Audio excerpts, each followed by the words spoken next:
జై అంబరీష వరద గోవింద గోవింద. హరి ఓం.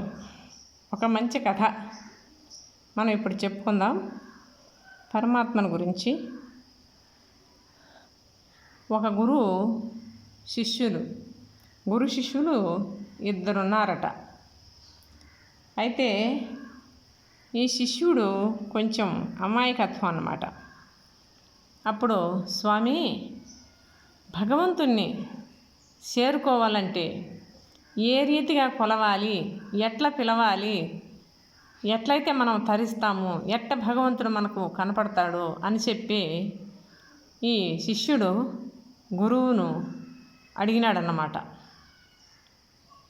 అప్పుడు గురువు, నాయనా, అది మాటలతో చెప్పేది కాదురా నాన్న, ఎంతో కష్టపడాలా, శ్రమపడాలా మనసుతో. అయితే నేను చెప్పినట్లు నువ్వు చేస్తావా నాన్న అన్నాడు గురువు.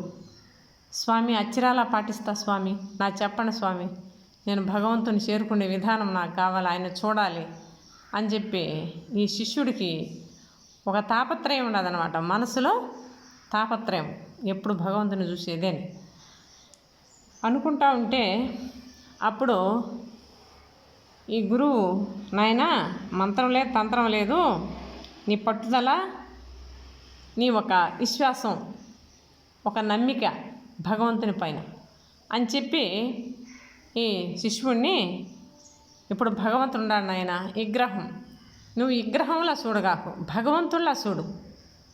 నీవు ఏం పెడతావో భగవంతునికి, పండు కానీ, ఫలం కానీ, పత్రం కానీ, పుష్పం కానీ, ఉదకం కానీ, ఏమైనా నీ మనసా వాచ కర్మణ అని చెప్పి పెట్టి భగవంతునికి సమర్పించు ప్రతిరోజు. ఇట మాదిరిగా ఒక 6 నెలలు భగవంతుడు నీ దగ్గరికి వచ్చినట్లు, నీవు భగవంతునితో సంభాషించినట్లు బాగా మనసారా కోరుకోనైనా ఇట్లా చేయని చెప్పి ఆ గురువు చెప్పినాడనమాట శిష్యునికి. అప్పుడు ఒక పండో ఫలమో రోజు ఏదో ఒకటి పెట్టి ఆ శిష్యుడు, భగవంతుడా, నాయనా, రా, తిన్నానా, నువ్వు తింటేనే నేను తింటా అట్లా మాదిరిగా అప్పుడు వచ్చాడు, తిన్నాడు అన్నట్లుగా ఊహేగాక భావనేగాక శరణాగత ఒక విశ్వాసం ఉంచి గట్టిగా ఒక భక్తి, జ్ఞాన, వైరాగ్యాలతో ఆ శిష్యుడు గురువు ఎలా చెప్పాడో అలా మాదిరిగా చేస్తూ ఉన్నాడనమాట. అట్లా 1 నెల, 2 నెలలు, 3 నెలలు, 4 నెలలు, 5 నెలలు, 6 నెలలు గడిచిపోయింది. అప్పుడు ఒకసారి పాలు కాంచుకొని వచ్చినాడనమాట. కాంచుకొచ్చేదిలే ఏమీ లేదు, ఊరికే ఊహ, భావన పెట్టినట్టు ఊహించుకున్నాడు. పైసా ఖర్చు కాకూడదని చెప్పినాడు శిష్యుడు. అందుకని నీ ఊహ, పండో ఫలమో నువ్వు పెట్టినట్టుగా ఊహించుకోమన్నాడు, భావన చేయమన్నాడు. అప్పుడు కూర్చున్నాడు, ఒక పెద్ద లీటర్ గ్లాసులో పాలు తెచ్చినట్టు అనుకున్నాడు. అవును, ఇంకా ఒక పిరికడి నిండా, ఒక శార నిండా చక్కెర ఎత్తి పోసినట్టు అనుకున్నాడు మనసులో.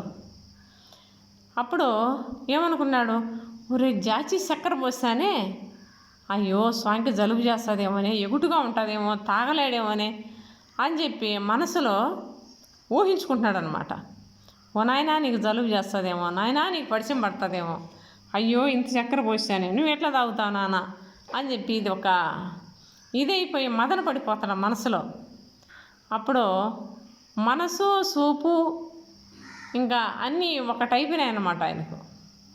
అయిపోయి జలుబు చేస్తుందేమో, పరిచయం పడుతుందేమో, జ్వరం వస్తుందేమో అని చెప్పి ఇదే ఊహతో ఉన్నాడు.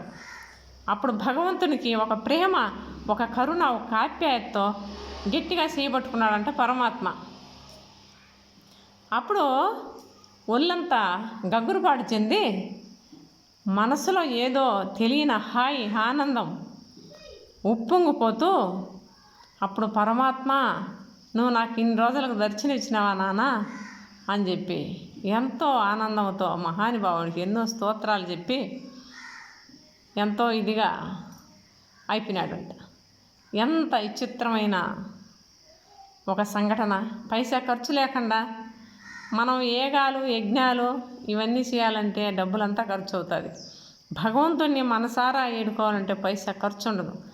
ఆ భక్తుడు పైసా ఖర్చు లేకుండా భగవంతుణ్ణి యథావిధిగా ఆయన దర్శనం చేసుకున్నాడు అన్నమాట.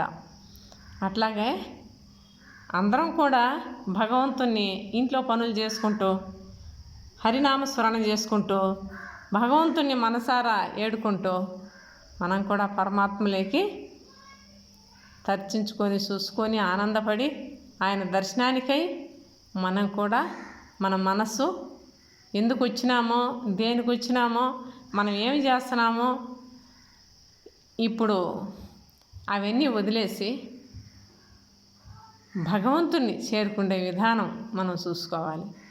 జై శ్రీకృష్ణ పరమాత్మకి.